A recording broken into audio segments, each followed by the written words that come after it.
Boa tarde, pessoal. Hoje é 18 de março de 2021, 5h05.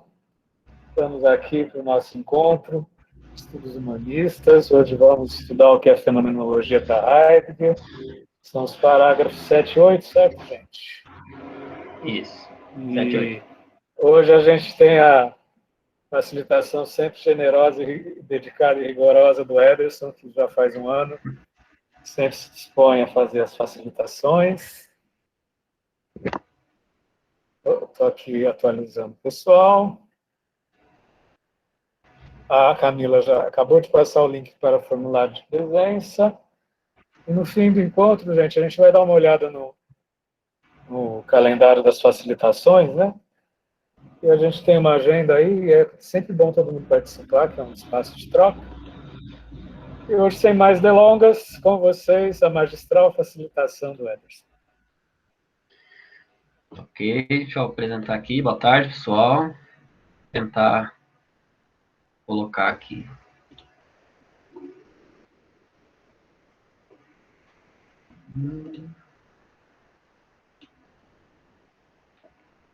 Vocês estão vendo a apresentação agora? Respondam aí, por favor. Abriu. Ah, tá. Então, vamos lá.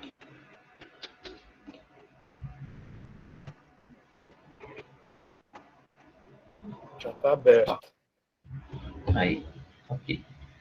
Então, boa tarde, pessoal. Meu nome é Ederson, sou psicólogo, humanista.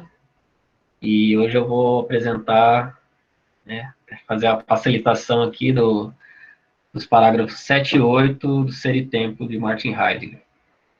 Queria dizer que já faz um tempo que eu preparei essa apresentação, mas não deu tempo de semana passada. Aí aconteceu os imprevistos aqui em casa também, o HD quebrou, aí tive esse estresse aí, mas tudo bem, deu tudo certo, agora eu vou conseguir apresentar aqui para vocês. Então, esses parágrafos 7 e 8,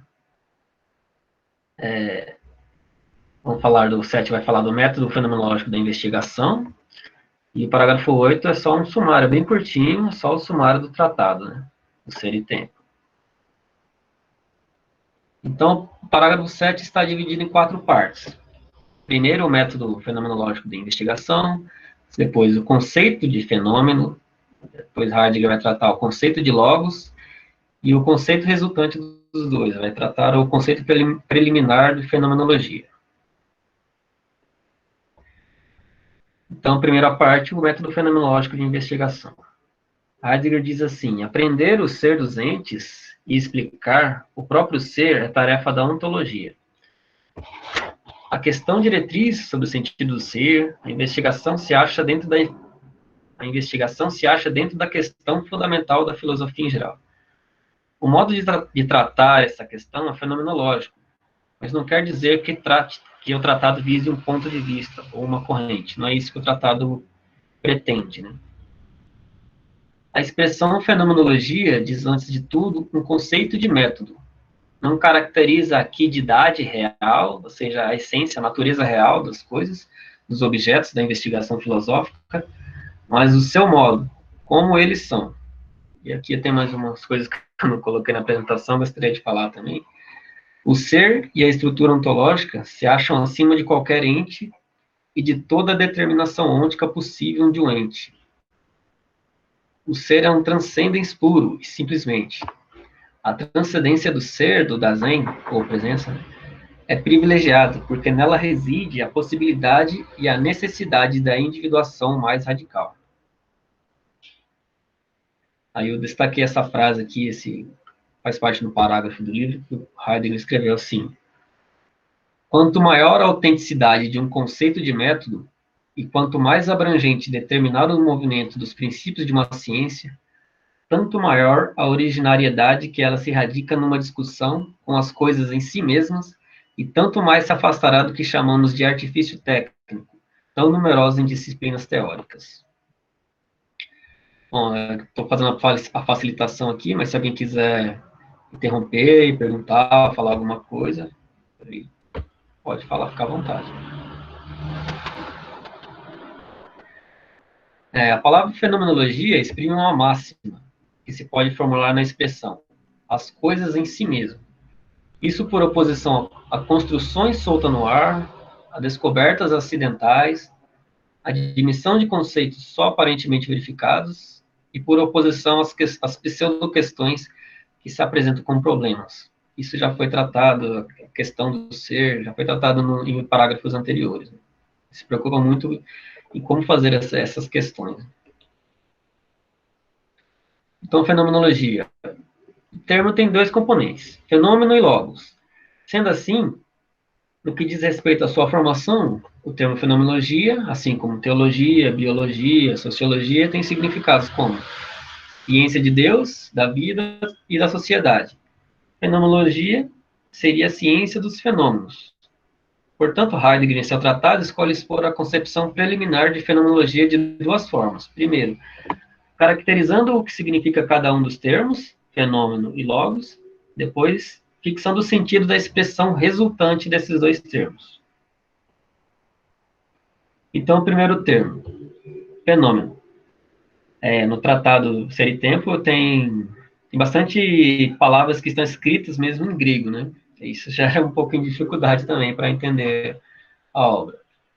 Mas dá para entender o seguinte, o termo remonta à ideia de mostrar-se, o que se mostra, o que se revela.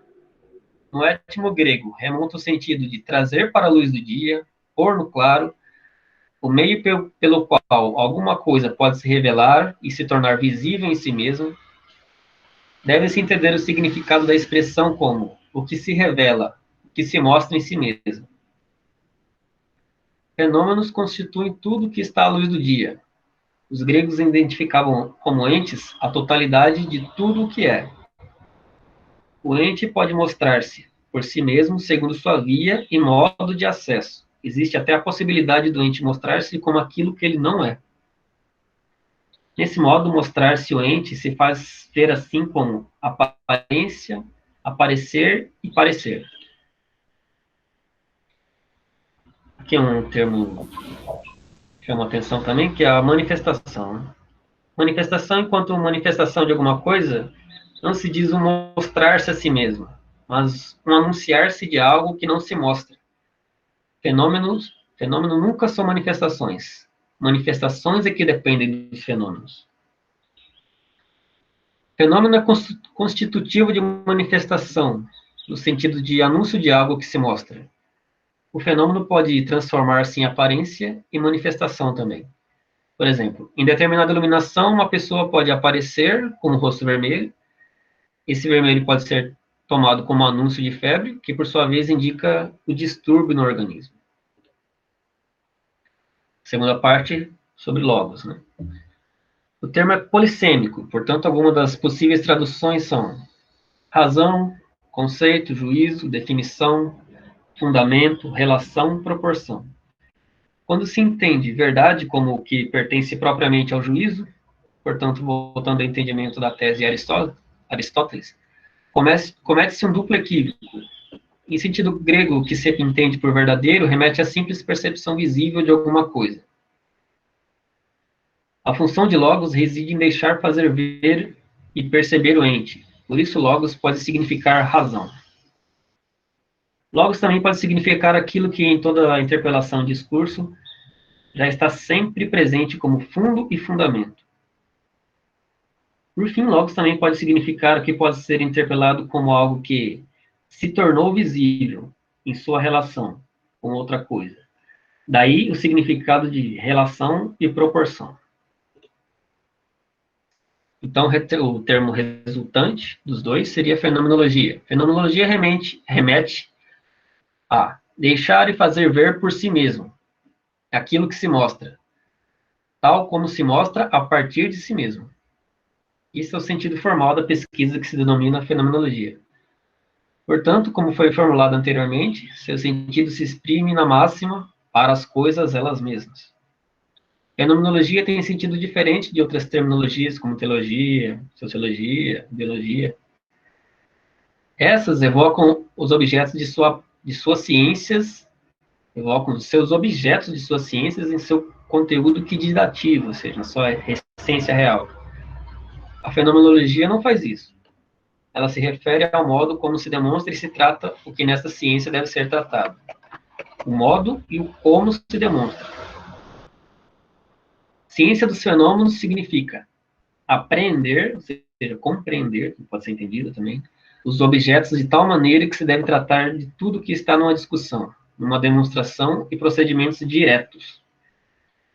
O mesmo acontece com a expressão fenomenologia descritiva.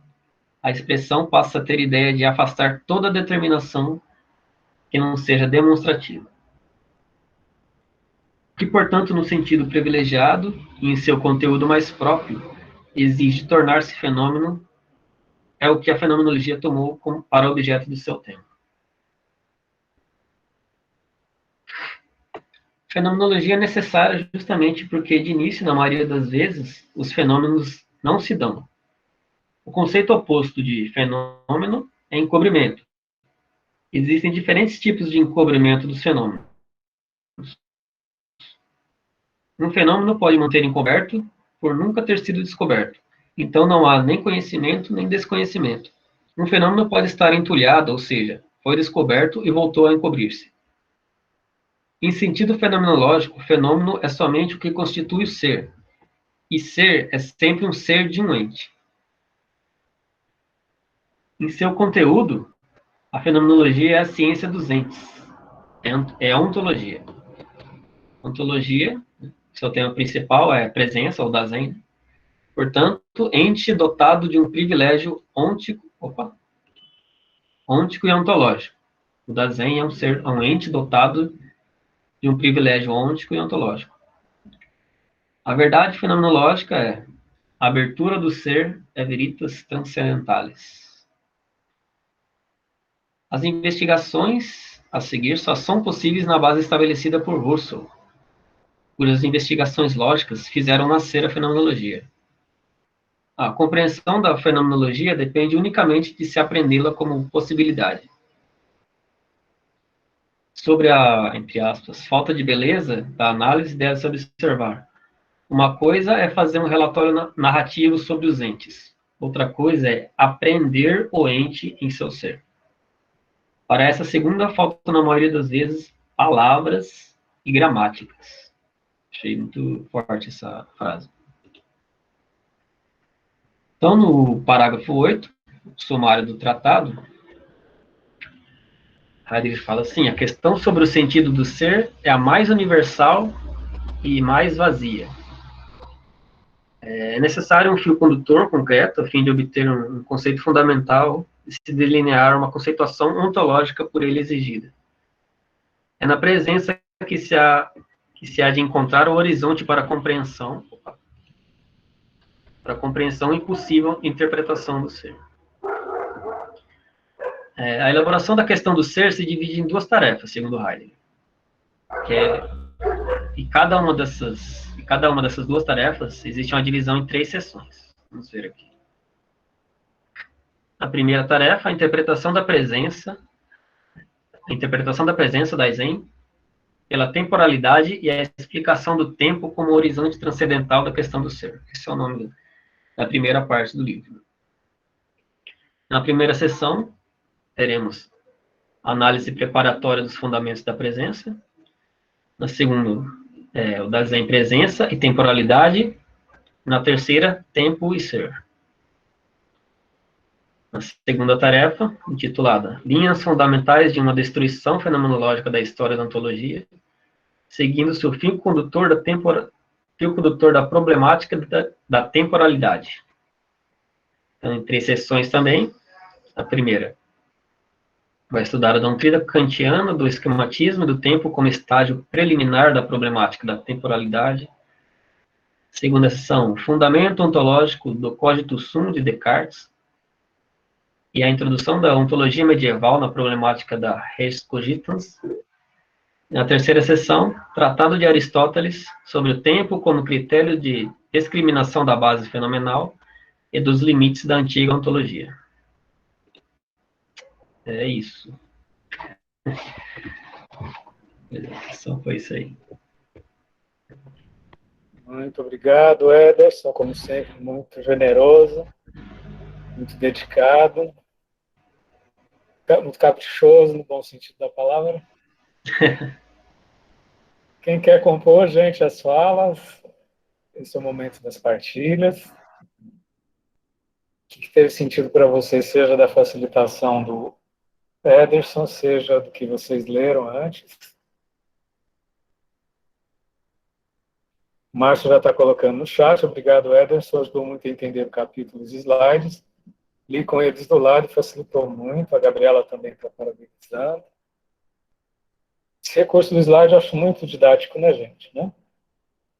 Uma forma muito instrumental, né? A Brisa está colocando, por eu falo um pouco mais sobre a problemática da temporalidade. Alguém quer comentar? A Lisa também está elogiando. Patrícia também.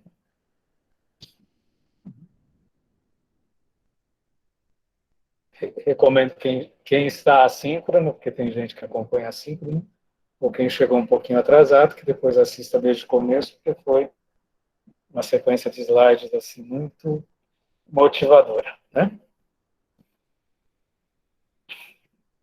Quem quer começar a comentar, gente? O que vocês perceberam desses dois parágrafos, seja pela leitura feita em casa, seja pelo que o Ederson compartilhou com a gente? Quem quer comentar? Fernando? Oi. Acho sim, essa primeira parte do livro demonstrou que é bem introdutória, né? Acho que Heidegger estava bem mais preocupado em falar sobre o que é fenomenologia, a questão do ser, tentar começar a falar sobre o ser. E então, sobre essa questão da problemática do tempo, acho que, não, pelo menos eu não consigo falar sobre o que eu li até agora, né? Porque é só uma introdução. Acho que o livro vai começar a partir do parágrafo 9 agora. O parágrafo 8 foi a apresentação do projeto do livro, né? Isso. Entendeu, Brisa? Então, aí ele vai agora se debruçar sobre os próximos parágrafos, sobre o ser e tempo, né? As questões ontológicas, as questões ônticas. Então, ele não apresentou nesses parágrafos ainda um detalhamento sobre temporalidade e ser, tá? Só deu spoiler. É um spoiler, gente. Pôs água na boca da gente, aperitivo. Aguardem as cenas dos próximos capítulos. Exatamente, Brisa. O Heidegger foi esperto, jogou um spoiler aí para a gente ficar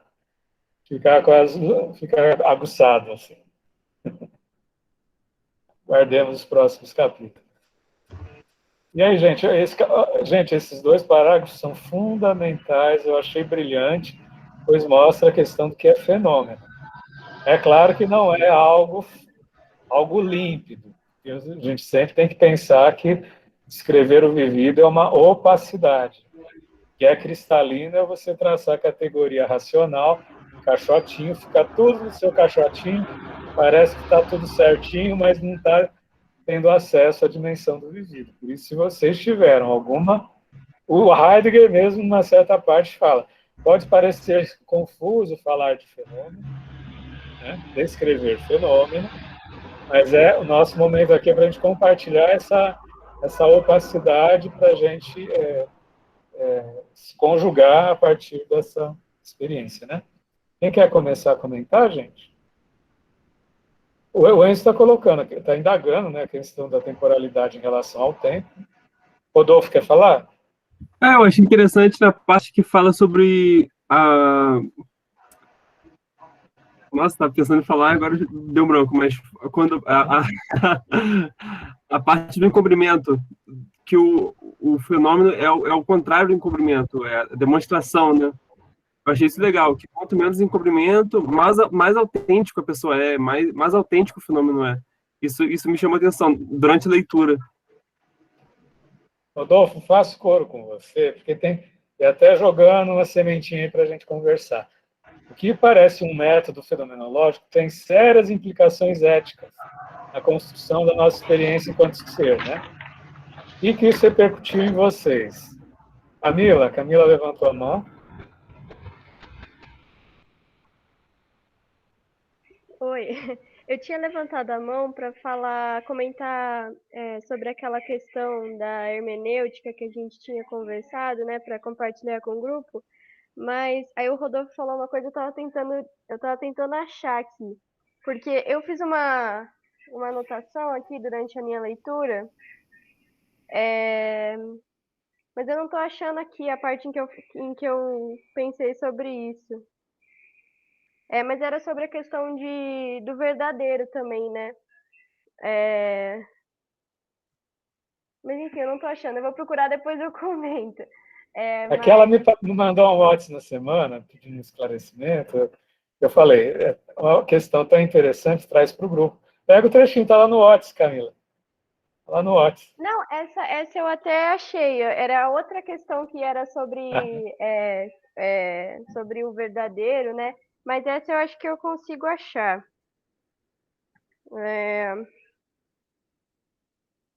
Ele fala fenomenologia da presença hermenêutica no sentido originário da palavra em que se designa o ofício de interpretar. E aí eu comentei com o professor que na aula, né, que a gente tem de humanismo, ele começa apresentando a fenomenologia dizendo que ela vai contra uma hermenêutica da psicanálise, por exemplo, né, que tem como objetivo interpretar outra pessoa em vez de acolher o que a outra pessoa vivenciou, né? É uma questão assim. E aí, quando ele coloca sobre a hermenêutica da fenomenologia, eu fiquei um pouco confusa. Mas aí o professor deu uma resposta muito boa. Acho que seria legal ele compartilhar com todo mundo. Para quem está chegando, vamos esclarecer o termo hermenêutica, né? Uma maneira, é um termo polissêmico, tem a pluralidade de sentidos, mas vamos pegar no sentido mais que nos interessa, que é a interpretação, tá? Dentre a pluralidade de sentidos possíveis, né? Então, uma coisa é você interpretar o sujeito projetando ou sobrepondo ao sujeito conceitos que lhe são diferentes, são estrangeiros a ele mesmo. E outra coisa é você descrever o que você está sentindo.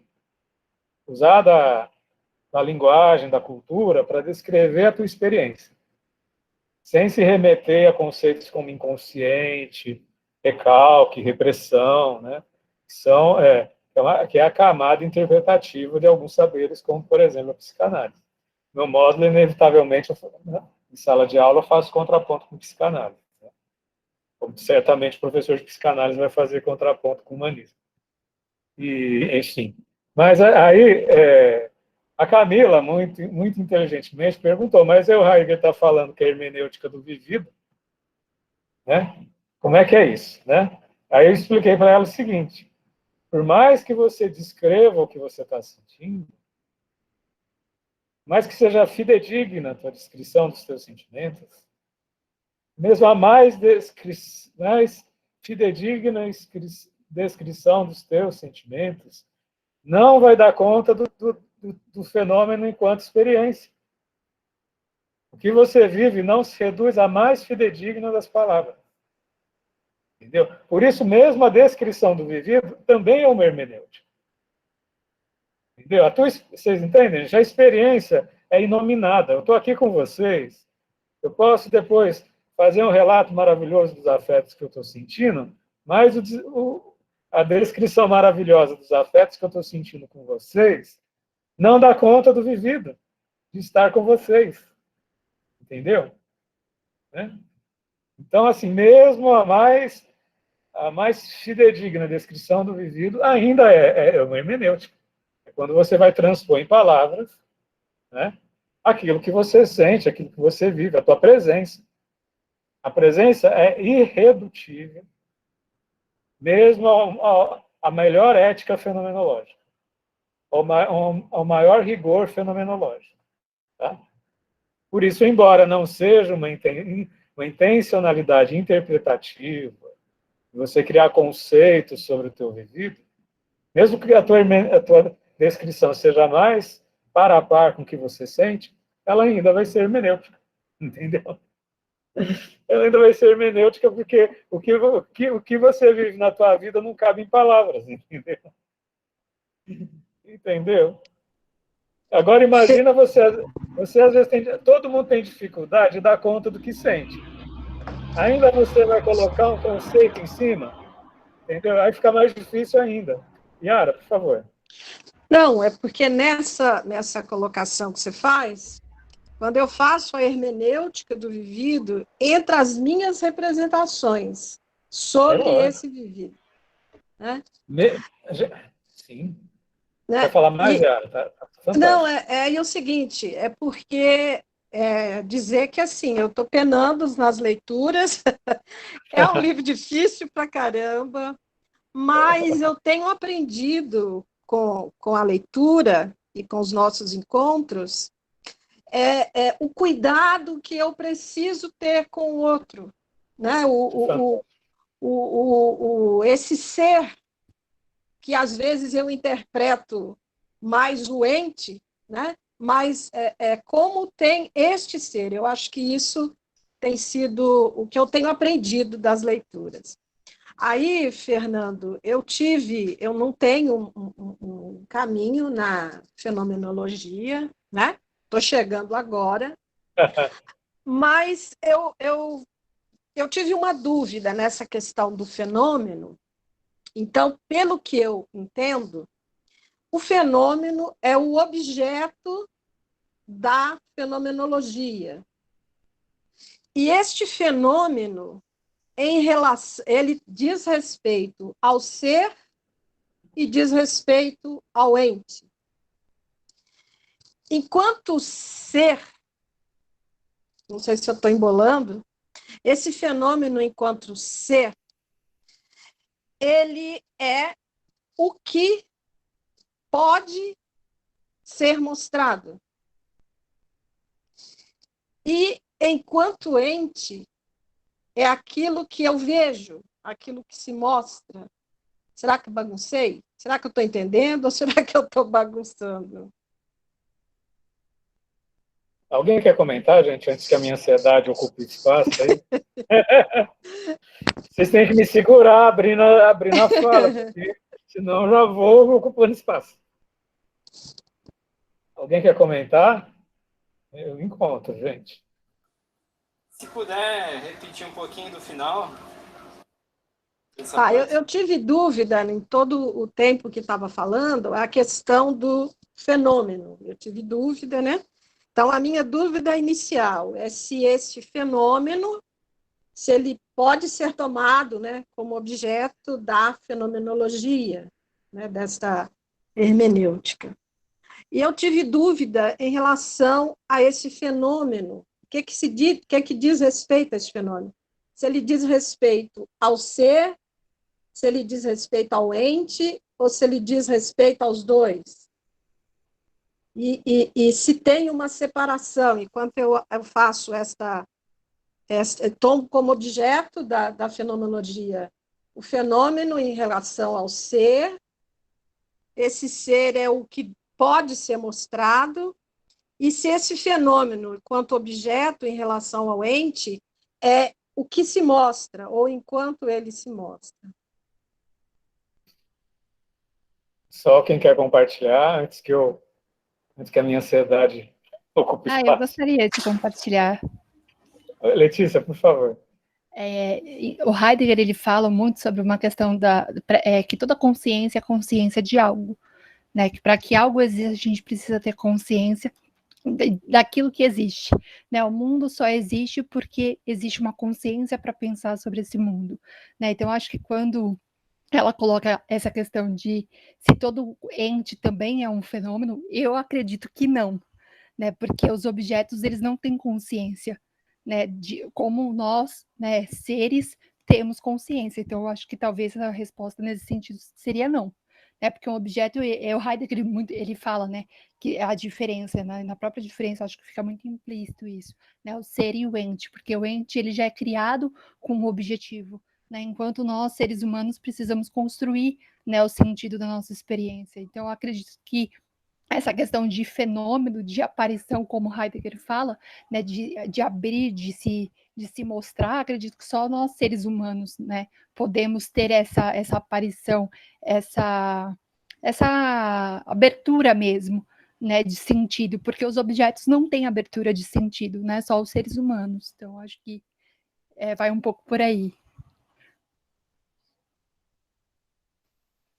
Então, tem o pessoal com a mão levantada, não sei se posso comentar, tudo bem? A gente está fazendo esse comentário, né? E depois a gente vai para as mãos levantadas, pode ser? Ah, sim. Então, eu vou falar, só para falar alguma coisa, que assim, na minha visão, pouco teórica, acredito que o fenômeno seja tudo aquilo que se traz à superfície, né? Então, apesar do ser humano ser aquele que interpreta os fenômenos, acredito que posso estar falando tudo errado, me corrijam depois. Mas os entes eles também fazem parte do fenômeno. Pelo que enxergo, o fenômeno ele é meio que a superfície daquilo que é trazido à tona. Então, sejam eles têm alguma correlação com objetos que não os seres humanos. E aí, só quem pode passar isso por meio da palavra são os seres humanos. Então, eu acho que eu concordo um pouco com o que o Enzo está dizendo, mas percebe que, assim, nós, seres humanos, damos sentido a esses entes, né? Porque sem o sentido próprio nosso, né, os entes, eles só são entes, né? Eles só são objetos. Então, eu acho que uma coisa completa um pouco a outra, né? Tipo, o ente, o ser, sem o ser, o ente não tem sentido, né? Porque, por exemplo, uma garrafa, né, de água, ela continua sendo uma garrafa de água, né? E o sentido que a gente vai atribuir a ela, né, ele só acontece porque existe essa questão mesmo de nós podermos dar, né, consciência a esses entes, né? Mas eu posso fazer um comentário também? Que eu tenho uma percepção aqui, isso que a Letícia está falando, né, de nós darmos sentido. Aí eu não sei, mas eu tenho a impressão que o sentido para o Heidegger acho que não tem tanto a ver com essa vontade, né, esse doar sentido como se fosse uma obediência do que a gente quer, né? Eu quero dar sentido, eu vou criar um sentido, né? Eu acho que o sentido é uma coisa um pouco mais... Eu não sei, eu tenho muita dificuldade em compreender esse sentido.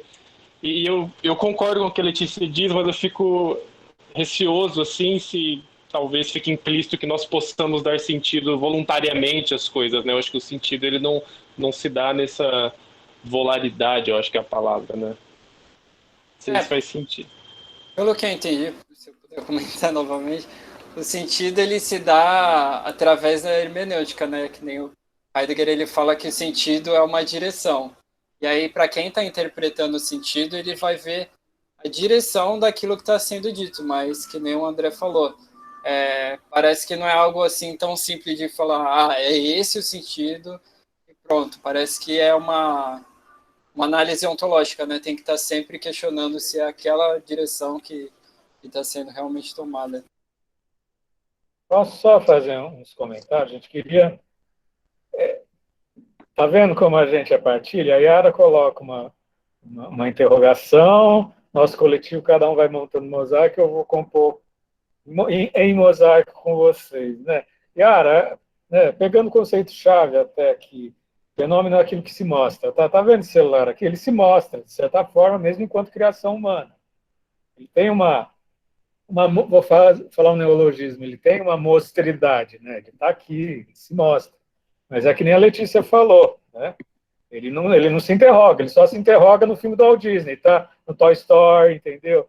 A dança dos cristais da Bela e a Fera. Sempre falo esse exemplo na sala de aula, entendeu? Porque ele não tem essa capacidade interrogativa, né?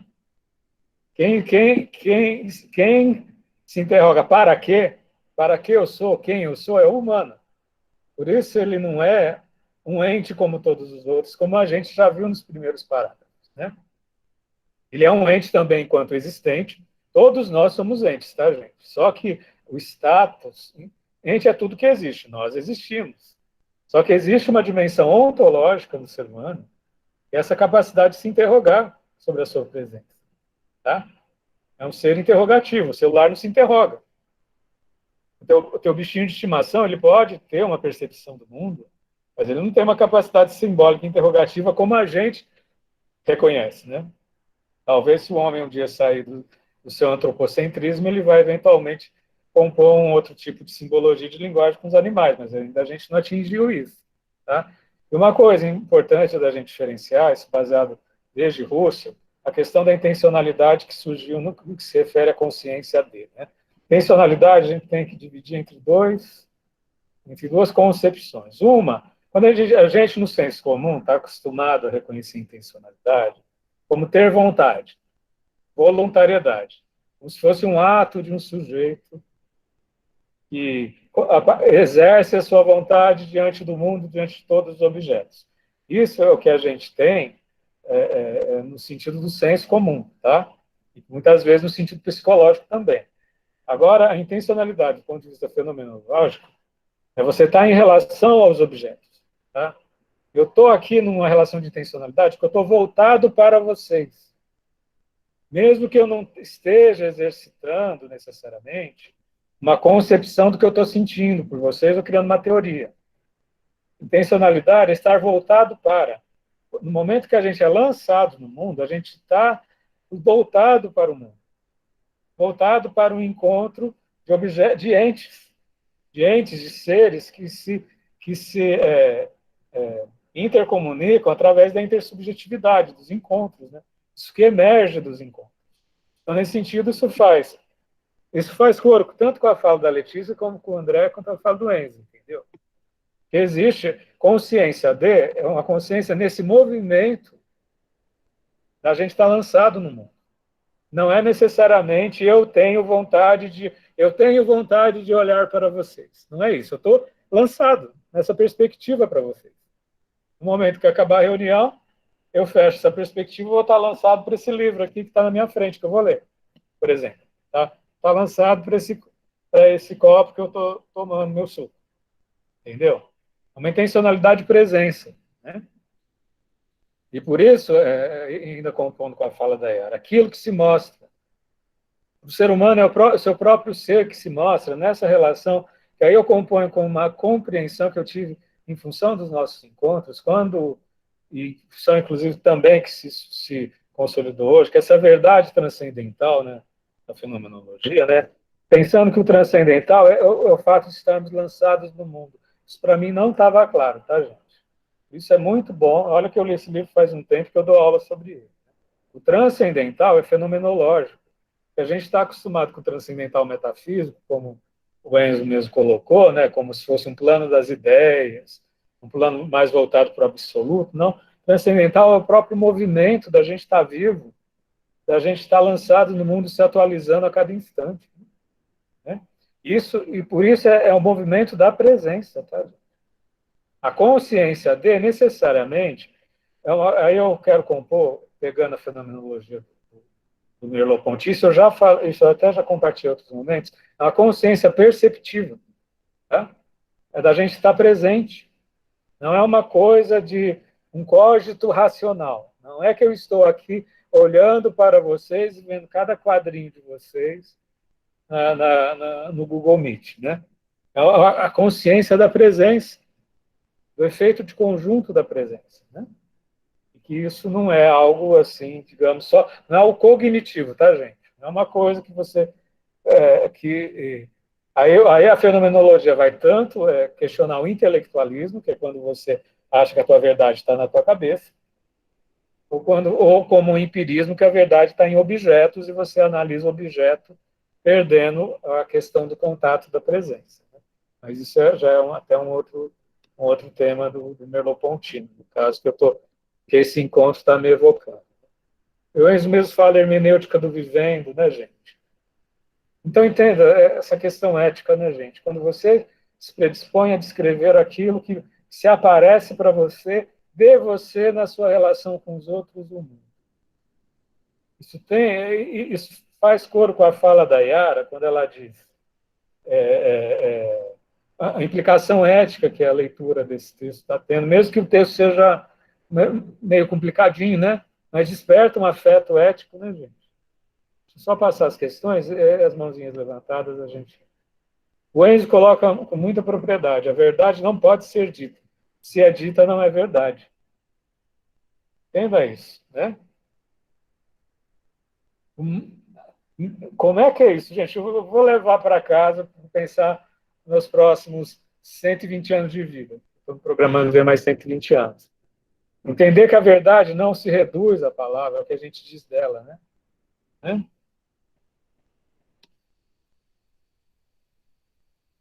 Aí já vem a fala do Márcio para o Rogers. Antes de falar a fala do Rogers, alguém que.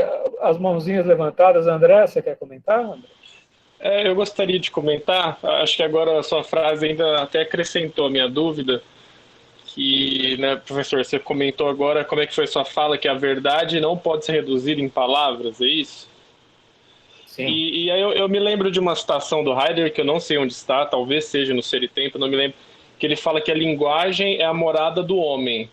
Então, parece que ele está reduzindo a nossa morada, então, já que, né, a linguagem não tem essa primazia, né, da verdade. Eu acho que a linguagem é uma ferramenta de humanização, né, gente? Talvez seja mais ou menos desse sentido, né? Uhum. E aí, quando eu coloco isso, gente, André e colegas, eu estou vestindo o personagem fenomenológico, tá, gente? Entendeu? Que existe uma dimensão originária, inominada. Estou vestindo esse personagem. Estou dando spoiler. Quando a gente falar a construção do sujeito discursivo em Foucault, a gente vai desmoronar tudo isso, tá bom? A fenomenologia ela parte que existe a dimensão do ser bruto. Isso é um termo constitutivo. Anotem aí esses enunciados. A dimensão do ser bruto, a dimensão originária do ser, entendeu? Que é a fonte constitutiva, inclusive, da linguagem, da cultura, né? O desdobramento sobre formas de ciência. E tem a ver com essa dimensão da presença, que é o tema-chave do Heidegger. Entendeu? Se não tivesse pressuposto da dimensão originária desse campo que se abre, e que ao mesmo tempo, existe uma tensão aí, gente, que é assim, esse campo originário, quando você nasceu da barriga da sua mãe, eu sempre coloco esse exemplo, aquele grito primevo que você gritou da barriga da sua mãe, já era o germe da cultura, da linguagem, da intersubjetividade, do encontro, já estava tudo lá, semente. Entendeu? Então, é nesse sentido que, numa relação mais ou menos intrínseca, a presença já também é o germe da linguagem, é o germe da cultura. Né? Entendeu? Então, é meio nessa dimensão originária está tudo, é o fulcro de toda a multiplicidade da fenomenologia do homem, entendeu? Da linguagem, da cultura. Entendeu? Fernando? Isso não é, gente, isso não é a única forma de se explicar. Uhum. É a forma. Nós estamos aprendendo a forma, o sujeito fenomenológico, tá bom? A pretexto de estudar ser e tempo, nós estamos aprendendo o que é sujeito fenomenológico. Mas tem outras formas de explicar. Tá. Então, quando a gente estudar Foucault, a gente vai ver outras formas. Então, nessa forma do Heidegger, que ele coloca a questão fenomenológica do fenômeno, então eu estou dizendo que a fenomenologia, ela trata do que se mostra, Do que ser se dos mostra. entes. Agora, e aí tem até uma apresentação que até foi passado nos slides, que foi maravilhoso, né? Então ele fala que o conceito oposto de fenômeno é o conceito de encobrimento. Sim. Então, não vamos trabalhar do que está encoberto. A fenomenologia, ela trata da interpretação do que se mostra, que é esse ser, que o ente relata, que o texto, que o ser expressa. Sim. Mas entende, Yara? Mas aí é que entra a construção da gente mesmo. Você dá conta de tudo que se mostra de você? Não, o que eu a gente consegue. O que eu mostro pode não ser a verdade como tal, sim, mas é a minha hermenêutica do vivido. Sim. Inclusive, a gente vai ver nos capítulos subsequentes, é spoiler, e tem um jogo de mostrar-se, encobrir-se. Uhum. É um jogo. Ninguém consegue 24 horas olhar para si mesmo e se revelar para si mesmo 24 horas, pira. Entendeu? Tem hora que você precisa se encobrir. Eu estou aqui com o meu game, que de vez em quando, toda hora, fico jogando game entre os meus livros de filosofia aqui, porque eu não aguento ficar. Aqui o game, construir cidadezinha aí, pelo menos um game de construção. Entendeu? Estou me confessando, não aguento. Foucault, Preciado, sabe? Tem 8 livros aqui do meu lado. Tem hora que eu tenho que construir a minha cidade para ligar a televisão, ver a novela. Pelo amor de Deus. Entendeu? E aí tem a questão é esse posicionamento ético, gente. O que eu aprendi nesse capítulo, vamos pegar aquele provérbio, nem tudo que reluz é ouro, gente. Nem tudo que reluz é ouro. Entendeu? Tem a ver com essa questão de mostrar-se. Entendeu? Tem vidas inteiras, famílias inteiras, gerações inteiras, que é puro encobrimento. São existências categoriais. É aí que entra a implicação ética, a constituição de uma sociedade, a constituição de um projeto terapêutico, de um projeto de cidadania. A gente vê políticos que é puro encobrimento, gente. Nos responsabiliza pelos seus atos. Entendeu? E aí é que entra o jogo. Aí é que eu achei interessante a palavra manifestação. A manifestação, aquilo que manifesta, nem sempre uma revelação. Pode ser um teatro, uma performance. Tem gente que vive neuroticamente de fingimento, e é uma manifestação. Entendeu? Esse capítulo, o legal do Heidegger, esse capítulo, ele passa a constituir um sentido quando a gente traz para a constituição da gente mesmo. Ninguém consegue ficar o tempo inteiro sem ter um pouco de teatralidade, gente. Entendeu? Mas tem vidas que são puro fingimento. Ou tem fases do nosso amadurecimento. A gente pode colocar o tempo, aí que entra o ser e tempo. A gente pode colocar o tempo para a gente se revelar para a gente mesmo, para o mundo e para os outros, ou para se encobrir. É hora que o projeto de vida é encobrimento. É mais fácil você seguir certas categorias do que já lhe é ofertado.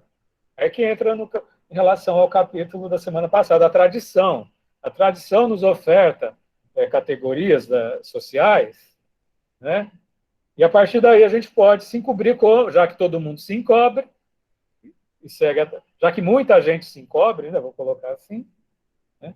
Aí fica fácil a gente entender esse jogo. Porque tem hora que a gente quer se mostrar para o mundo, tem hora que a gente quer se esconder, inclusive da gente mesmo. Entendeu? Aí aquilo que fala. E tem hora que a gente manifesta, a gente é humano, tem hora que a gente manifesta hipocrisia. Tem hora que a gente manifesta sinceridade. E infelizmente, tem gente que investe na hipocrisia, investe no encobrimento. Né? E tem gente que investe com todas as dores e delícias, e investe em ser autêntico. E aí, a autenticidade é revelar-se, tanto para si, como para os outros, como para o mundo. Ninguém consegue se revelar sem estar no mundo, sem ter essa verdade transcendental, né? Esse movimento para o mundo. Você não vai se revelar só para o teu umbigo, gente. Não existe isso. Né? A gente se revela nos encontros. Aí, com isso, aquilo que parece a intencionalidade desse capítulo é o método fenomenológico. Que é a vida como se mostra, aquilo que aparece. Né? Tem uma parte que ele fala aquilo que aparece sem ser, aquilo que se mostra sem ser. Né? Sem ser porque não é autêntico. Nem tudo que se mostra... Vocês nunca tiveram uma amizade falsa? Ninguém puxou tapete por vocês? Ou vocês são tão santos que nunca puxaram tapete de ninguém? Entendeu? Com a melhor das intenções. Então, quando a gente traz para esse campo ético, fica mais vívido, né? Entender esse capítulo. Né? É justamente isso que ele vai mostrar. Como a gente se mostra no tempo. Né? O ser em relação ao tempo é isso, esse jogo do mostrar-se e ocultar-se. Né? Que nos outros capítulos ele vai trabalhar esse jogo. Né? Mãozinhas levantadas, o André falou, vamos pôr, Rodolfo, vamos revezar? Rodolfo? Opa, o que eu vou falar não tem muito a ver, não, mas acho que tem a ver com o comentário de uma uma participante aí que no início falou sobre a dificuldade da leitura e tal. E realmente, eu também senti muita dificuldade. Aí eu lembrei, aí tem um conselho que o professor já me deu, que quando você se depara com uma leitura muito difícil, um artigo, algo, você tem que agir como se estivesse pescando. Você agir com naturalidade, manter a sua linha, continuar lendo, e uma hora você pesca, uma hora você pega. É que nem, se você ficar sempre da atenção de adquirir o conhecimento, geralmente a dificuldade que você vai enfrentar é muito maior. E quando você deixa se levar naturalmente, a chance é maior de adquirir o conhecimento na leitura, no que for. Aí isso aí eu sempre levo, eu acho interessante pra caralho. Muito bom, Rodolfo. O Heidegger está falando da gente, entendeu? Quando você traz revelação e encobrimento para a gente, o que se mostra, as coisas vão entrando na carne. O Márcio colocou similaridade ao conceito de ser congruente do Roger, seria isso? Você quer comentar, Márcio?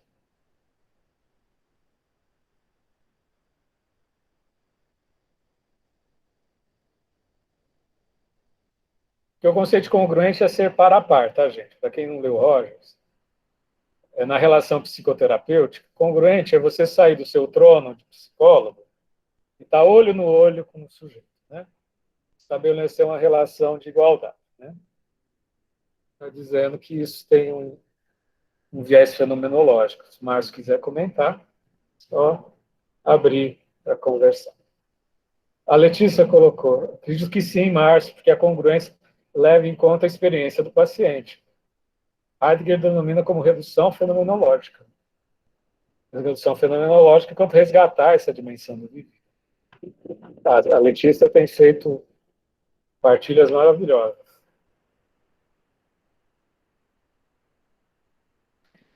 A Priscila coloca, pegando carona nessas perguntas, essa consciência ou fenômeno não seria o que é, mas como é, tá certo? Eu quero compor com a fala da Priscila, gente. Vamos entender. A gente vem de um histórico, a gente já está mergulhado na modernidade, na racionalidade científica, senso comum, acho que a gente vê com os olhos, escuta com o ouvido, tem paladar na boca, e não entende que isso é um fenômeno, né? Meio difuso, né? Então, entenda, sempre que a gente falar de fenomenologia, a gente está falando consciência perceptiva. É a consciência que vem da presença.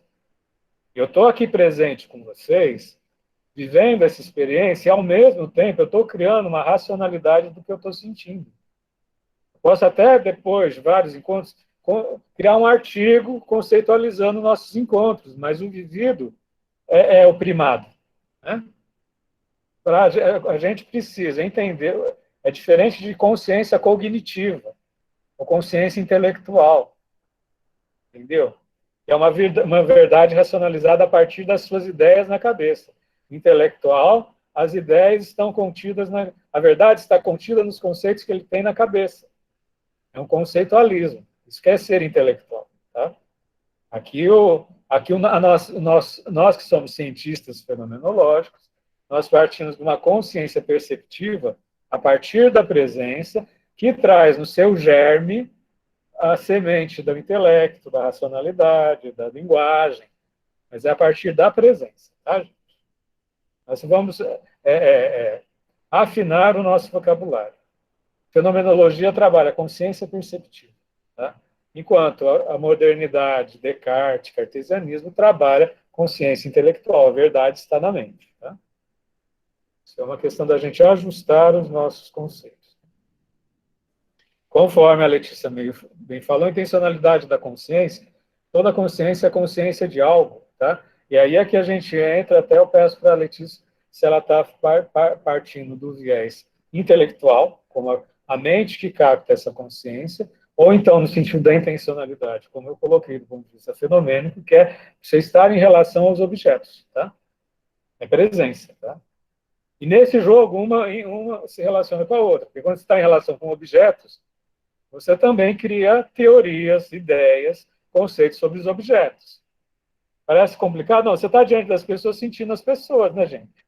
Depois que você sai, você diz, essa pessoa é maravilhosa, é inteligente, é bacana, é um pé no saco, é fantástica, é uma chata, não quero. não quero mais encontrar ou quero encontrar. Isso você já está racionalizando, né? Já está conceituando a partir afetiva, né, professor? Oi? É a disposição afetiva que o Heidegger vai Disposição falar um pouquinho mais para afetiva, frente, entendeu? né? Essa que é a riqueza. A perspectiva da gente se encontrar é a gente abrir na gente mesmo, né, Letícia, colegas? Essa possibilidade afetiva do encontro. Né? Que o Heidegger, no livro dele, nos suscita a cada parágrafo. Como a Letícia me colocou, estou vendo aqui no chat, tá, gente? Participar tanto pode ser oral como no chat, porque todo mundo eu contemplo aqui no meu papel de DJ, tá? Gosto de falar de DJ, gosto de música. Estou aqui na facilitação também, né? Pense em algo e logo existo. E não como a ideia do código do ego sum. Penso e logo existo. Né? Existe... Não, tem gente até que questiona se Descartes, de fato, era racionalista, né? Mas aí já entram outras... que as traduções do Descartes não foram muito precisas. Né? Mas, assim, enfim.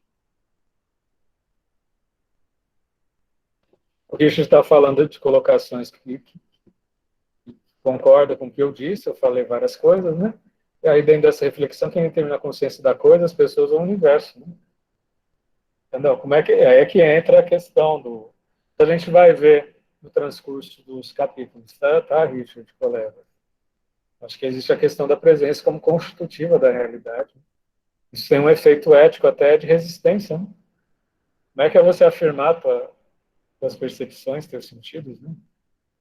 Mas é que entra, né? O tempo, aí eu vou colocar, porque está no ser tempo 2. O tempo do relógio existe? Só uma pergunta. Ou existe um tempo da natureza? Pergunta para a gente pensar. Se o Heidegger vai falar no ser tempo 2. Como é que é o tempo do relógio? É o tempo da natureza, gente? Vamos pensar para a gente debater nos próximos encontros. A Paula coloca, a verdade do sujeito pode ser transitória. A verdade é transitória enquanto sujeito dure, né, gente? Vamos entender, né? Ser é abertura, é um fluxo, né? Obviamente tem uma historicidade, né, gente? O Heidegger ele começou esse livro falando da história, né, da historicidade. Mas é abertura. O trânsito acaba quando a vida acaba, né?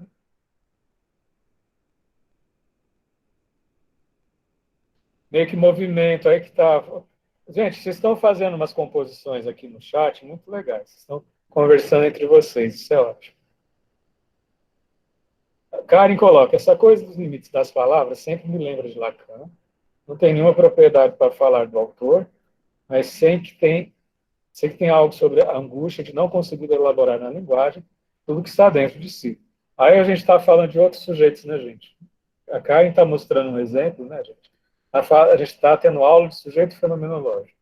A gente pegar as várias formas de sujeito psicanalítico é uma outra subjetividade. O sujeito nas relações de poder é uma outra subjetividade. A gente pegar o sujeito platônico é uma outra subjetividade, entendeu? Tem um livro que é gente, procurem na internet, Mini Corporeidades em Desfile. Tem um texto do Orlandi, maravilhoso. Mini Corporeidades em Desfile. Um texto, se for o caso, até a gente insere no nosso aquecimento 2021, que a gente vai ter uns 2 meses de aquecimento, tá, gente? Pode até ler, ele fala dos vários sujeitos da história do pensamento, é muito sintético, tá? O que a gente está falando não é o sujeito pleno, tá, gente? É uma possibilidade de construção de subjetividade, no caso fenomenológico, tá? Aí o Enzo coloca, descontentamento com o que está posto, até mesmo com o que a fenomenologia nos coloca, é lógico, né? Porque a fenomenologia é um sistema de saber também, né? Porque o vivido é pré-reflexivo, coloca a Letícia. Quando colocamos em palavra, deixa de ser pré-reflexivo. Isso aí, Letícia. Obrigado por essa parceria coletiva aqui com todos nós. Você está trazendo vida pré-reflexivo, gente.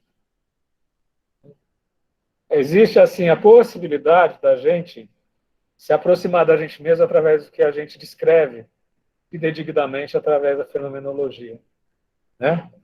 Mas não vai dar conta, gente. Não vai dar conta. Isso pode, de alguma forma, elaborar as suas angústias, né? Mas como a gente se apropria, obviamente a gente precisa de linguagem, tanto na escrita como na psicoterapia, né? Psicoterapia é um encontro. Encontro para, se você procura um psicoterapeuta de abordagem fenomenológica existencial humanista, você está para construir essa consciência perceptiva, né? Essa consciência fenomenológica, né? Claro que linguagem é importante, né, gente? Mas não se reduz, né? Não se reduz. Você sai da terapia, você sai da tua escrita e a vida continua transbordante.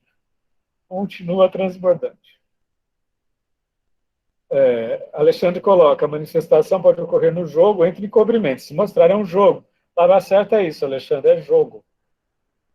A vida ela tem essa dimensão, é um jogo sério entre o mostrar-se e o encobrir-se. E a gente se exercitando, né, se apropriar desse jogo, né, enquanto ser vivente, e a apropriação em cada um por cada um, vai dar conta de si. Swanger menciona algo nesse sentido no livro de 3 formas de existência malograda. Se a Letícia puder trazer alguma bibliografia, tá, Letícia, do Swanger, né? Estamos nesse movimento de fazer as nossas leituras intermediárias de um ano para outro. Eu estou monitoria, anota aí mini corporeidades em desfile, a gente já está pensando entre outubro, novembro, dezembro, fazer umas leituras. A gente pode também ler Biswanger, se o pessoal tiver algum artigo. Agora ele tem uma obra muito vasta, né? E Alexandre coloca, a linguagem pode ser interpretada pelo que se manifesta, exatamente, não necessariamente pelo que se mostra. Por isso que tem linguagens que são pura artificialidade, né, Alexandre? São postiças, né? Entendeu? E tem uma esquizofrenia entre aquilo que a pessoa fala e aquilo que a pessoa vibra, né? As pessoas, 90% da humanidade é neurótica, tá? Eu fui criado na neurose, tá, gente? Eu não tive o privilégio de me tornar um esquizofrênico ou um psicótico, né? Essa esquizofrenia se veio da neurose, tá? Mas, assim, a gente tem gente que a gente percebe que fala uma coisa... Nesse contexto, o encobrimento, ele predomina, né? A sociedade capitalista estimula a neurose, porque o neurótico é produtivo. A pessoa frustrada é muito produtiva, gente. Quem não tem um grande grau de frustração questiona as coisas, vai chutar o pau da barraca, não vai querer saber de tanta disciplina, de tanto horário, né? Entendeu? Então, entenda, tudo isso é muito vivo, tá, gente? Isso é muito vivo que a gente está falando. A gente está falando da gente. Aí o Enzo coloca, trazendo um pouco da vida pop, eu enxergo muita participação do Bebê e Juliette, uma pessoa que busca ser autêntica. Eu também votei para que ela ganhasse. Ela está se construindo autêntica no BBB. Ela era muito atrapalhada no começo e ela está sendo uma das mais autênticas, eu acho. Eu acho que eu concordo com você. Ela se construiu autêntica no jogo, né? Aí a Vilmara coloca... Ainda que eu fale, que eu coloque em palavras por meio da linguagem, eu não consigo abarcar em palavras o fenômeno do vivido. É o que se manifesta e passa pelo sentir pela pele, seria isso. Exatamente, fenômeno é epidérmico, gente, eu sempre falo isso. Vamos colocar mais uma frase que eu falo nas aulas. Qual é mais difícil de se alcançar, a superfície da pele ou o inconsciente? É uma provocação para os alunos psicanalistas da sala de aula. O que é mais difícil atingir, a superfície da pele ou a dimensão do inconsciente? Vamos pensar essas para a semana que vem. Qual outra que eu falei, gente? Tinha falado uma outra coisa? Eu tinha falado, gente? Tinha falado uma outra provocação. Acho que era do tempo do relógio e do tempo da natureza, né? Ah, tá. Vamos anotar, a gente pensar durante a semana. O tempo do relógio é o tempo. Como é que é a relação do tempo do relógio com o tempo da natureza? O tempo do relógio é o tempo da natureza? E a outra, qual é mais difícil de alcançar? A superfície da pele ou o inconsciente? Dimensão do inconsciente. O Márcio está sem microfone hoje, por isso que ele não respondeu. A Amanda está falando de dificuldades compartilhadas. Ademir, se possível, quero conhecer nosso professor da pandemia. Ele é um fenômeno. Nós somos um fenômeno, gente. É o nosso encontro que é fenomênico. É o nosso encontro. Precisa fazer uma festa coletiva, assim, depois da pandemia. Muito abraço. Muito abraço coletivo. Tá? Quer ver quem mais? Obrigado, Ademir. Nome do livro, vocês estão compartilhando os livros. A corporeidade, ó, a Paula já colocou a mini corporeidade em desfile, gente. Eu recomendo, é muito didático. Ele mostra desde a antiguidade as várias formas de corpo, entendeu? Começa lá, se não me engano, no Platão e chega, fala, eu não lembro de cabeça, mas eu li, é muito bom.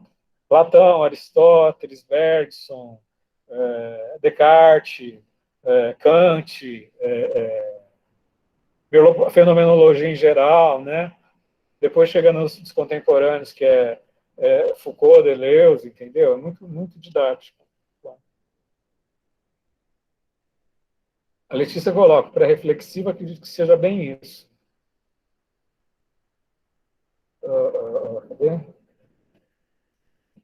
Sentir aquilo que nos afeta enquanto disposição, né? Enquanto disposição, enquanto presença, disposição afetiva. É o ser aberto para o encontro. Né? O Henrique gosta também da provocação na psicanálise. Freud... Aí, gente, mais uma. Freud inventou ou descobriu o inconsciente, gente? Mais uma. Anotem aí para a gente lembrar semana que vem. Tá? Inconsciente é uma invenção ou descoberta? Vamos compor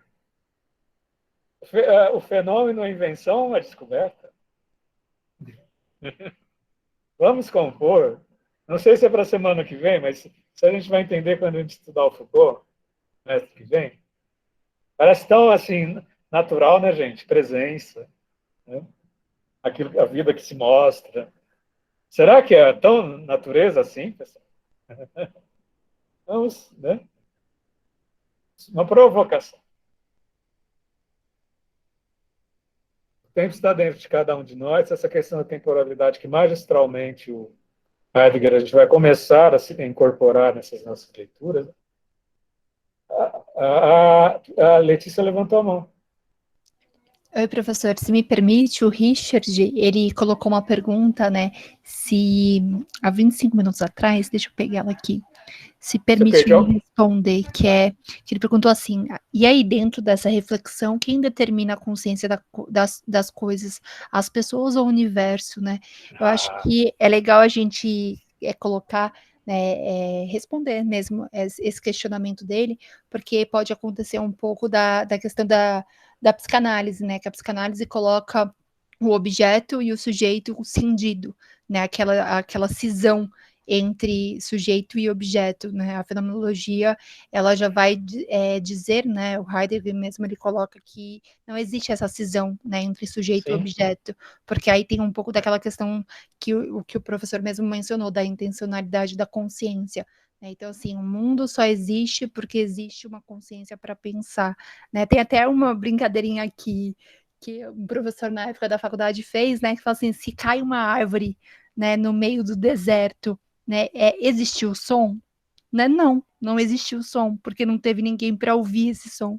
Né? Então, não existiu o som. Então, eu acho que é até um exemplo legal para a gente configurar essa questão que não tem essa, né, de quem dá o sentido, né, o sentido ele só existe porque existe a consciência e existe o mundo para se pensar, né, eu acho que esse é um dos princípios da Fenô, né, dessa questão que as coisas não são cindidas, né, elas estão ali integradas, né, existe essa integração entre sujeito e objeto. Esse é o grande campo da fenomenologia, né, Letícia? Aí é que entra, eu só fui, tudo isso que você está falando reverbera no meu coração. Agora isso a gente vai compor com a pergunta, o tempo do relógio é o tempo da natureza? Existe Foi exatamente o que eu pensei quando você me fez essa pergunta, eu fiquei questionando isso. Eu acabei de ler o Ser e Tempo 2, foi esse ano, tá? Entendeu? Eu só fui, porque tudo eu explicava dentro da dimensão fenomênica, né? Está no Ser e Tempo 2. A gente pode até achar, não está fora da nossa leitura de agora, a gente pode, o ano que vem, ler o Ser e Tempo 2. Mas ele coloca que tem uma diferença no tempo do relógio com o tempo da natureza. O próprio Heidegger. No fim do livro, assim, nos últimos 2 capítulos. Mas isso me fez desmontar, entendeu? Mas eu vou falar semana que vem, tá bom? Pode ser? Um spoiler para semana que vem, tá bom, Letícia? E aí a gente vai compor com essa. Eu sou eminentemente o que você está falando, entendeu? Essa questão do sujeito constituindo a realidade, constituindo sentidos, constituindo até o que a gente pode chamar de universo, né? Só que aí o Heidegger, que é o Heidegger, no fim do livro, no volume 2, vai dizer do tempo da natureza. Entendeu? Aí ele me deu um nó na cabeça. Entendeu? Eu vou deixar isso nó para semana que vem, tá bom, Letícia? Entendeu? Heidegger sendo Heidegger, né, professor? Nossa, eu fiquei lendo o livro inteiro, falando da presença desse jogo, né, dessa desnaturalização das categorias externas ao sujeito. Aí no fim do livro ele pergunta, tá? O tempo do relógio dá conta do tempo, é diferente do tempo da natureza? Aí ele fala. Eu não vou falar agora, fica para semana que vem, tá bom, galera? Vou deixar um spoilerzinho. Né? E aí, obrigado, Letícia. Meu tempo é sempre da natureza, a Paula está falando. O tempo está dentro de cada um de nós. Essa questão do tempo, gente, percebe como é central para todo mundo, né? E a Karen coloca, nossa, Henrique, essa pergunta me lembra aquela coisa de, ao se estudar e descobrir o mundo, a gente também inventa, ele vira meio um ciclo, né? Essa a gente está trabalhando, entende? Hoje, na contemporaneidade, a gente entende que existem processos de subjetivação. Estamos estudando o processo de construção do sujeito fenomenológico, tem pressuposto diferente do sujeito platônico, tem pressuposto diferente do sujeito cartesiano, que tem pressuposto diferente do sujeito nas relações de saber e poder em Foucault, por exemplo. Ou do sujeito esquizoanalítico do Deleuze. Entendeu? Mas vamos encarnar o personagem fenomenológico e depois nos desapegarmos e vestirmos outros personagens em outros estados. Só queria projetar. Alguém mais quer comentar? A Letícia levantou a mão. Ops, eu acho que foi errado, professor. Tá bom. Só queria projetar, gente. A Camila falou, seus spoilers me deixam com expectativa muito alta. Faz parte do processo. Eu também fico de jogar spoiler assim, uma responsa. Semana que vem eu tenho que dar conta do spoiler. Né? Mas e brota na hora, tá, gente? Eu não tô. Aqui não é aula, eu não estou com um plano de ensino aqui. É encontro. Isso é muito bom. Muito bom. Eu vou só mostrar um trechinho do meu fichamento. Eu fiz o fichamento do livro inteiro, né, gente? Então, já faz um tempo. Né? Sempre trabalho com fichamento. Deve fazer uns 8, 9 anos que eu li esse livro, tá, gente? Eu estou redescobrindo com vocês. Isso é fantástico. Eu projetei, está aparecendo, gente? Está aparecendo? Alguém fala aí que eu não está ainda, professor. Para mim apareceu. Para mim já está. Eu só quero, ao contrário dos outros dias que eu passei cabo a rabo no fichamento, só quero mostrar um trechinho, porque eu acho, inclusive, que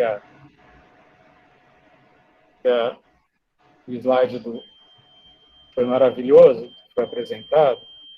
Tem um trechinho que eu acho central. É o meu fichamento. Cadê? Acho que tem 2 trechinhos que eu quero mostrar, porque eu acho que o Edemir fez um trabalho maravilhoso. A nossa fala aqui foi muito vívida, né? Então, aqui, olha aqui, eu acho que o núcleo para mim, no meu olhar, que me despertou, o núcleo do que me despertou, né?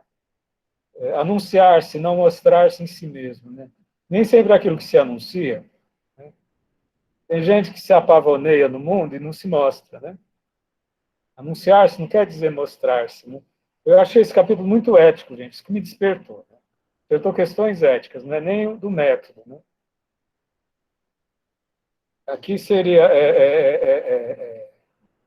posições de manifestação, e até eu achei ele muito rigoroso ao dizer que isso pode ser confuso, porque é confuso mostrar-se com autenticidade, ao mesmo tempo ocultar-se, ao mesmo tempo encobrir-se, mostrar-se parcialmente. Então, ele é rigoroso quando ele diz que é confuso. Ele usou a palavra confuso. Tá? O que se anuncia em si mesmo, aquilo que em seu mostrar-se aponta de algo que não se mostra. Manifestar-se, gente, e até fazendo a questão dessa psicossomática que ele diz, né? Às vezes a pessoa tem um sintoma de uma doença que tem a ver com o fato dela não ser sincera. É aquilo que a gente chama de somatização, né? Não no sentido categorial. A gente vê a gente ou outras pessoas dando murro em ponto de faca na vida, né? E a gente não pode, às vezes, fazer nada, como diz a filósofa Rita Lee, né? Baby, baby, não adianta chamar quando alguém está perdido procurando se encontrar, né? E cada um tem que aprender a andar com as próprias pernas, né? O filósofo Rita Lee dizia, né? Aí também tem o fenômeno, item 3, o fenômeno em seu sentido autêntico, o mostrar-se. O que é uma experiência que a gente aprende, um aprendizado. Gente. Tudo isso que a gente está falando é um devir, é um vir a ser. Ninguém sabe se mostrar, nem para si mesmo, nem para os outros. É um aprendizado. E que a gente constrói nos encontros. Né? Então, nem sempre anunciar-se mostrar-se autenticamente, nem sempre anunciar-se. Gente que fala muita coisa, anuncia muita coisa, não tem atitude de se mostrar. Né? Tem gente que mostra o que não... manifesta o que não é. Tem gente que fica anunciando, né? Que é isso, que é aquilo, na verdade, não é. E tem gente que simplesmente está construindo a experiência da autenticidade. Né, gente? Eu senti meio assim. Tem um outro textinho lá embaixo que eu achei assim, bem ético também. Aqui eu não estou passando rápido, porque eu acho que a fala que nós vivemos já... que o oposto do fenômeno é encobrimento. Por nunca ter sido descoberto. Tem coisas que a gente está descobrindo de uma maneira inédita. O ser humano está descobrindo de uma maneira inédita, a ciência está descobrindo de uma maneira inédita, mas essa palavra do 2 aqui é muito forte, entulhado. Gente. Descoberto e voltou sem encobrir. A pessoa pôs a cabecinha para fora, assim, assustou, voltou para ver a cabecinha para dentro de avestruz. Gente, quem nunca fez isso, né? Se entulhou, se amontoou, né? Total ou descoberta é visível, mas apenas como aparência. Né? Tem gente que não consegue elaborar em cima disso, né? Elaborar essa angústia de se descobrir. Né? E ainda tem a desfiguração, a aparência enquanto ser. Né? A pessoa se transfigura em coisas que não é. Ou pode também se transfigurar na autenticidade. A pessoa, de repente, se descobriu autêntica e se constrói de um jeito que as pessoas dizem, olha como ela está diferente. Né? E é com algumas... consequências, né, gente? Casual e necessário. Gente, então, alguém está com o microfone aberto, está fazendo barulho. Petrificação, endurecimento, desvirtuamento. Acho que a gente pode ler esse capítulo. Obviamente, do ponto de vista metodológico, acho que é evidente o rigor metodológico da gente aprender o que é fenômeno, aquilo que se mostra, aquilo que aparece, né? Mas essas escalas meio fragmentadas ou meio opacas, né, entre o mostrar-se, o anunciar-se sem se mostrar plenamente, o manifestar não sendo o que é, criando pessoas que se descobrem, pessoas entulhadas, pessoas desfiguradas. Eu achei que isso eu vou ter que levar às vezes esses trechos, pessoas petrificadas, ou pessoas meramente necessárias, pessoas desvirtuadas. Né? Esse capítulo fala de virtude, gente. Entendeu? De construção da virtude. É isso que a gente vai viver nesse trabalho. Né? Eu descobri, se eu não tivesse, uma coisa é eu ter lido sozinho, por isso que eu digo, o encontro, gente, o encontro eu acho que é valioso para todo mundo. Eu já li, fiz o fichamento, eu dou aula de Heidegger, né? Mas o encontro está me fazendo... atualizar os afetos a partir do meu encontro com vocês, entendeu? Então, isso eu acho importantíssimo. Né? E a minha composição hoje é entender que esse capítulo, ao falar de um método, está falando de um modo de vida, que é um método de vida também, né? e está falando de implicações éticas do sujeito. Que mostrar-se e encobrir-se constitui modos de vida, né, gente? Constitui caráter, constitui autêntico. Ser autêntico constitui cidadania, né? É uma atitude política, né? Encobrir-se é uma atitude política também, né? Anunciar coisas só na superficialidade também é uma atitude.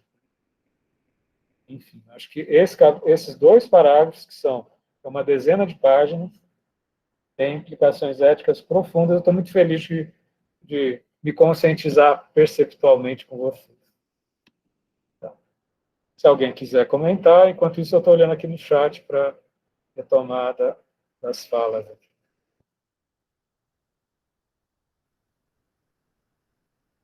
A Ademir está falando que isso é aula. Isso é encontro, gente. A aula é outra coisa. Embora a aula humanista, acho que tem sempre essa abertura, né? Meus alunos, né, gente? Sempre se encontrou nas aulas. Porque a aula tem um compromisso institucional. Aqui é um projeto de extensão, eu estou mais descontraído.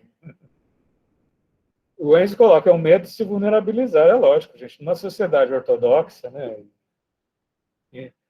Com investimento de ontologias neurotizante, né? Não é só que as pessoas são neuróticas, nós somos neurotizados.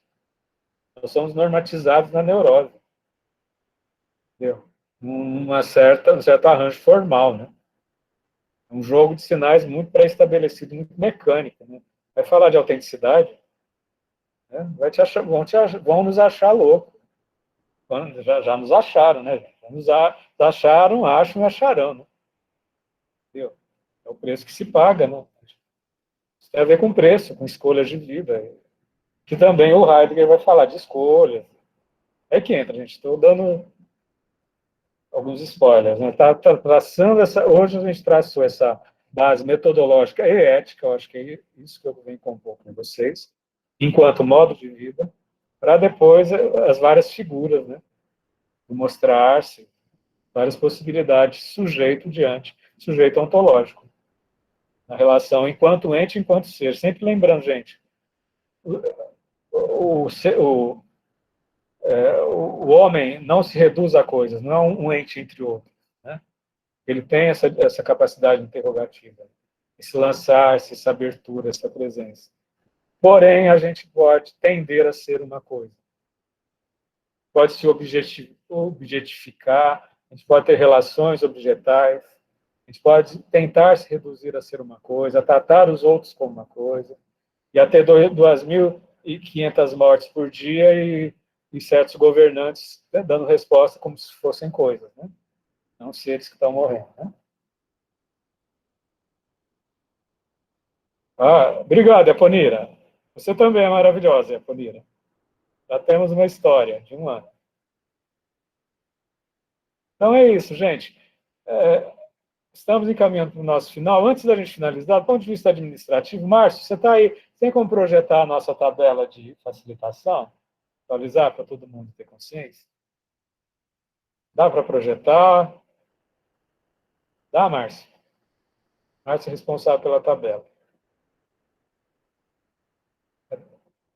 Se puder projetar, sei que você está sem microfone, eu puxo a conversa. A gente dá uma olhada e...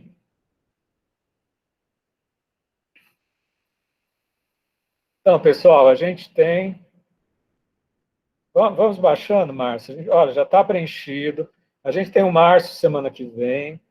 Hoje a gente tem a Alessandra Alves, Daniela. Olha, o pessoal está preenchendo, bacana. Vamos falar Márcio, Alessandra, Daniela, Henrique, Enzo, Guilherme, Paula, Enzo Franceschini. Tem 2 Enzos, não sei se é a mesma pessoa. Não, sou eu, mas se alguém quiser pegar meu horário aí, quiser apresentar, pode pegar um. Pessoal, então, olha, precisamos de facilitador, gente. Não vai. É tudo. Existe uma afetuosidade entre a gente, um encontro afetuoso. Isso que eu digo, não é sala de aula. Precisamos de afetuosos facilitadores para maio, tá, gente? Desce mais um pouquinho, Márcio, por favor. Em maio a gente já tá no horizonte de finalizar o o Heidegger, 27 balança, ó, 8, 29, não é isso? Eu estou errado. Aí não, então é mais Heidegger, gente, tem mais Heidegger. Entendeu? Então, assim, em termos bem objetivos, a partir de 20 de maio, o Enzo fantasticamente já se dispôs 2 encontros. Quem quiser repetir também pode, mas é bom. É uma experiência, tá, gente? Para quem não fez, vai ter até maio, vai ter 2 meses. Vai ter 2 meses para preparar parágrafos, são 10, em torno de 10 a 15 páginas, né? Lê, faz o fichamento, se quiser montar slide, monta, se quiser conversar, monta, se quiser fazer uma performance artística, faz. E depois a gente começa o Foucault em julho, tá? Bom de estarmos online é que, com férias ou sem férias, a gente pode estar junto, né? Então, Márcio, por gentileza, compartilha novamente no Whats, tá? Eu sei que você tem compartilhado, mas dá uma reforçada. É interessante a gente já, nas próximas semanas, ter o ano completo preenchido, com o horizonte de outubro, novembro, como o coletivo manifestou, da gente fazer um aquecimento 2021 com textos que a gente tiver interesse, tá? Já tem um mini corporeidade em desfile, que é fantástico, fantástico, tá? Mais alguém quer comentar, gente? Senão a gente vai encaminhar para o nosso final. Entre hoje e amanhã vai estar disponível no YouTube, tá, gente? Mais alguém quer comentar? Tati, você quer comentar? Você foi tão expressivo semana passada, estou com saudade da Tati. Lisa. Guilherme Renato, também não está presente hoje, né? Renato, Guilherme, Alexandre. Alexandre falou hoje. Se esqueci alguém, perdão, gente, mas é... Japonira. Paula, comentar no chat, comentar no... A Lisa abriu aí. Eu tô quietinha hoje, tô só aqui absorvendo e agradecendo a todos pelas partilhas. E gostei muito do que o Enzo que falou. Não foi o Enzo, desculpa, foi um outro colega agora. O Rodolfo. Acho que ele já saiu. Eu estou tentando absorver tudo. Para mim, tudo isso é muito novo, né? Quer dizer, não é muito novo, porque eu já vi na faculdade, mas, enfim, estou formada há quase 15 anos, estou retomando agora.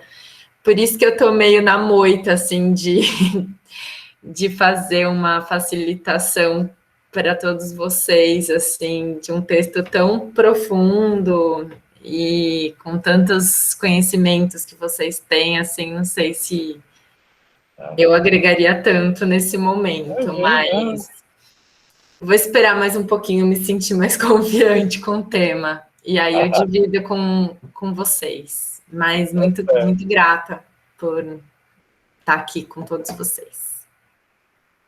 Então tá. A Letícia levantou a mãozinha.